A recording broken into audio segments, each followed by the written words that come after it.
Segmen ke-6 ini adalah segmen terakhir di mana para calon presiden akan menyampaikan pernyataan penutup. Dan kesempatan pertama kami berikan kepada calon presiden nomor urut 2, Bapak Prabowo Subianto menyampaikan pernyataan penutupnya dalam waktu 2 menit. Kami persilahkan Pak Prabowo Subianto.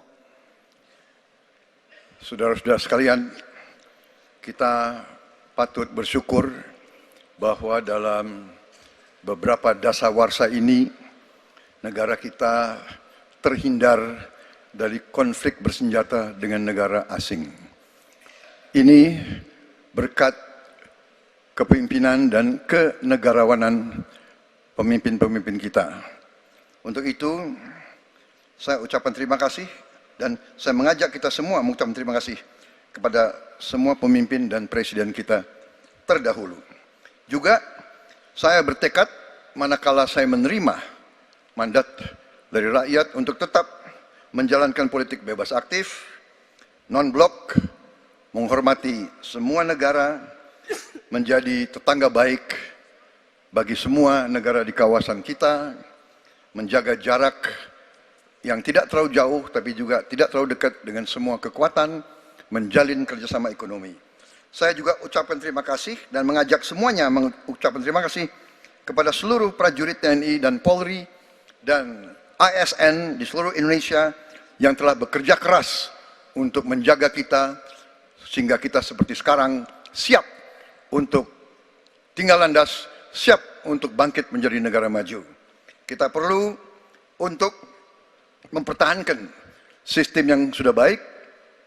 Saya akan teruskan TNI dan Polri tetap berada langsung di bawah kendali Presiden untuk mempercepat reaksi dan memperpendek rentang kendali dan rentang komando. Saya juga akan memperbaiki kesejahteraan dan kualitas hidup TNI, Polri, dan ASN secara signifikan. Saya mengajak semua bangsa bersatu, rukun, dengan kerukunan, dengan persatuan, kita akan jadi kuat. Waktu habis, terima kasih. Bapak Prabowo Subianto, terima kasih. Baik, selanjutnya kami berikan kesempatan.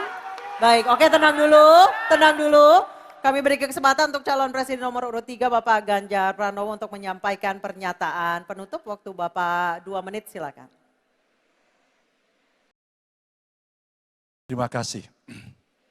Untuk mengakhiri ini tentu saja saya ingin membacakan kembali data, saya khawatir kita keliru.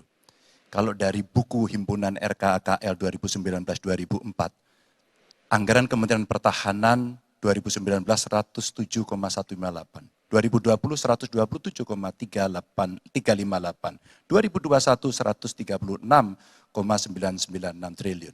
Ada peningkatan. Maksud saya agar kita tidak keliru pada soal data. Dan capaian IMF kita dari data lakibnya Kemenko Polhukam yang dipublish secara terbuka, karena kami tidak bisa mendapatkan data dari Kemenhan secara terbuka, maka minimum essential force kita memang kemungkinan akan berat untuk bisa terpenuhi. Maka Bapak Ibu, dalam konteks politik luar negeri kita, maka otonomi strategis menjadi begitu penting untuk meredefinisi dari politik kita yang bebas aktif.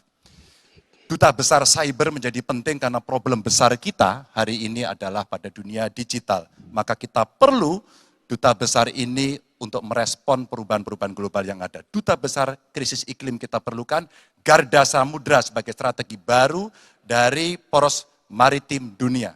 100% pesawat kita mesti siap tempur, alutsista kita mesti siap tempur, dan zero tolerance untuk kecelakaan pada alutsista kita. Kekuatan pertahanan Indonesia di angkatan cyber akan kita tingkatkan, dan anggaran pertahanan hingga 2% dari PDB.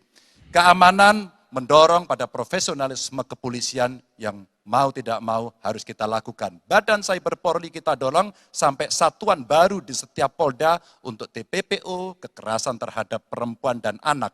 Tentu kesejahteraan prajurit dan keluarga menjadi begitu penting untuk mendapatkan perhatian. Dan beasiswa kuliah untuk anak prajurit dan bayangkara yang membutuhkan perlu kita lakukan. Indonesia Garda Samudra.